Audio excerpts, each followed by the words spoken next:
రాజధాని అమరావతి తరహాలోనే కడప జిల్లాలో ఉక్కు పరిశ్రమ కోసం భూ సమీకరణ చేయాలని ప్రభుత్వం యోచిస్తోంది. వారం రోజుల్లో నిర్వహించబోయే రాయలసీమ స్టీల్ కార్పొరేషన్ తొలి సమావేశంలో ఈ అంశంపై చర్చించి నిర్ణయం తీసుకోబోతున్నారు.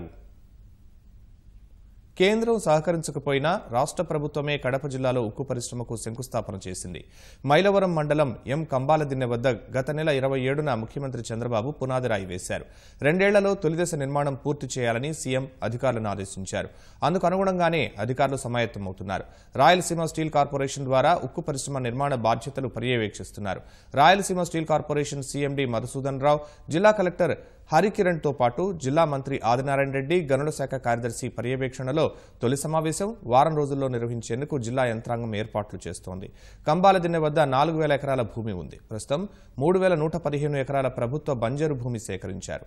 మరో 1000 ఎకరాలు కూడా సేకరించాలని సీఎం ఆదేశాలిచ్చారు. ఈ 1000 ఎకరాలను రైతుల నుంచి ఎలా సేకరించాలనే దానిపై రాయలసీమ స్టీల్ కార్పొరేషన్ బోర్డు సమావేశంలో నిర్ణయం తీసుకోనున్నారు.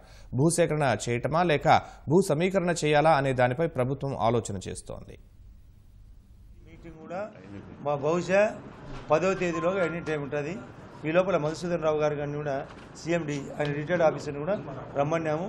భూసేకరణ కానీ ల్యాండ్ పూలింగ్ కూడా చేయడమా లేకుంటే ల్యాండ్స్కు తగ్గట్టు రేటు కన్సెంట్ లెటర్ తీసుకొని రైతులది భూములు కొంటాం.